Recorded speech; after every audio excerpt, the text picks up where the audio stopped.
Martial World Teyvat Chapter 23, Fan Fiction by Azazyel. Ningguang's regal placid face was hiding a series of giddy laughter as that enigma had done it. He completely broke the natural laws in the world in two things. 1. He could basically spin spirit stones from damn near nothing just by collecting and coalescing the natural passive spirit energy in the air, compressing it and then injecting it into simple stone to make a spirit stone. Secondly, and most importantly, he broke the divine rule. He broke the divine rule that only immortals and divines could leave the ground in some form of flight.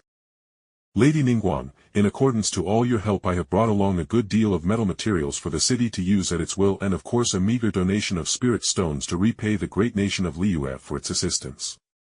Jake spoke, and then he handed over a space bag that Ningguang carefully took from his hands, while the harbor workers and other cultivators who saw the warship come and watched eagerly and were whispering to one another. She threw a hint of her consciousness into the space bag, and her face twitched seeing the 10,000 medium spirit stones, as that was far more than any clans made in a good year, no matter their business, unless they came upon a heritage site of some dead god and got their inheritance. The nominal leader of Liyue nodded and respectfully spoke. Jake Barris, you are foreign to this land, but you have not shirked your debt, nor have you shown any ingratitude. With the standard respectful exchange done, Ningguang gave a more relaxed smile as she looked between Jake, who had Kaching standing beside him almost protectively of his form, as a good number of cultivators and martial artists were looking at his worship with undisguised bloodlust and greed, as they desired to take it for themselves.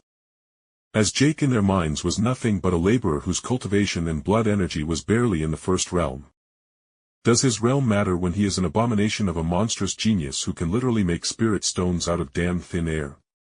Ningguang thought as she, unseen to Jake's own weak senses, flared her nascent soul cultivation, and more than a few people collapsed with their knees shattering and blood leaking from their mouths as she gave them a blunt warning.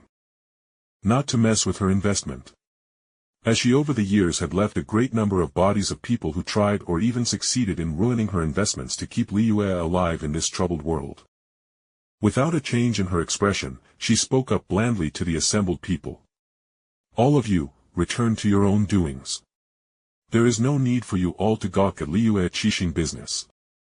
And with that, even as people slowly dispersed, she waved a hand to create a small formation out of her congealed spiritual energy that would blur people's vision of this area, along with capturing all the noise within the area so no one could hear or read the lips of what they were about to say. With that done, Ningguang looked at Jake and said with an indulgent smile, My. I didn't think Yelan would be able to actually get you to make some actual war tools to wipe out monsters with how enthused you were in just acquiring raw materials. The young man actually gave her a haunted look, and his words made her pause as she had to parse the meaning of them.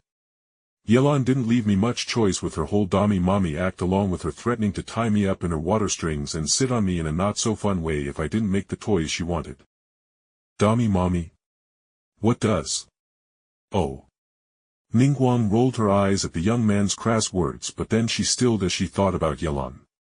Her fellow nascent soul femme fatale, who had a simmering hatred for monsters and people from Snezhnaya. Even as Kaching rolled her eyes and sighed, Jake's eyes lit up as he began explaining the pelican to her, with Ningguang's mind whirling as she considered how to best use this limited resource, and came to a pretty easy conclusion that the pelican would actually be best used in delivering news and treasures to and from the sects of Liyue, with trusted men and women piloting it. Until Jake said something that floored her.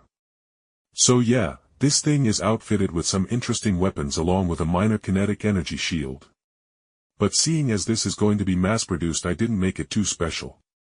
And as Jake said mass-produced, Ningguang's heart stuttered, along with her face going still as she blankly asked, How many will be made?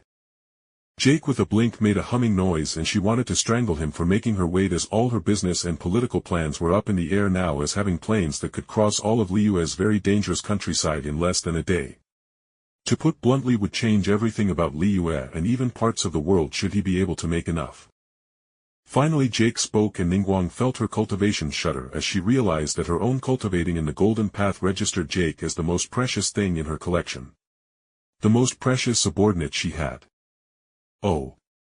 I can churn out probably 5 of these planes in a month, but that is also when I am turning out the ground-based war machine I was working on for low-tier martial artists and people who cannot cultivate can operate. And after saying that, Kegging showed off that war doll that took up an entire high-quality spatial ring that she borrowed for just that war mech. How many can you make if you are not making these war mechs? No, I want everything scaled up, more warships, more of these mechs.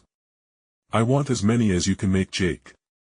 She said firmly as she laid as carefully and gently grabbed his shoulders so she didn't accidentally crush his shoulders under her hands. War dolls bigger than houses, that was as physically strong as tier 3 martial artists like Keqing. That only required spirit stones to operate along with ammo made from mundane materials. She was going to strangle Yelan if she made Jake too uncomfortable with her acts. But he also seemed to like it. I looked at Ningguang with confusion as I could feel my golden path technique wigging out for some reason, but with how determined she looked I could only shrug as I answered frankly. That's as many as I can make with the production scale I am at right now. The area I've been building in has been capped for the refiners I can conceivably have until I make another plant to acquire the specialty resources to upgrade that other production facility. I explained. And Ningguang's eyes were honestly kind of scary as she smiled and said, I see. And you need another area rich in metal veins along with trace amounts of spirit stones in the area, correct? But I shook my head and said plainly. No.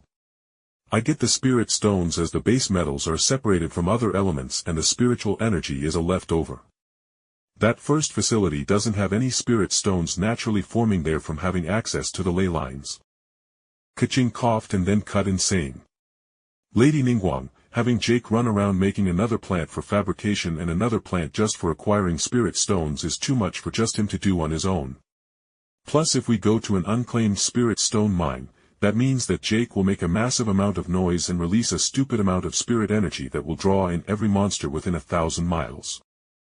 Ningguang's face became cold as she thought about her military officer's point before nodding and saying. Very well. In addition to yourself and Yelan being there when he begins spirit stone mining, I will call for help from the Grand Elder of the Cloud Refining Sect along with some of their stronger battle-oriented disciples to help secure the area.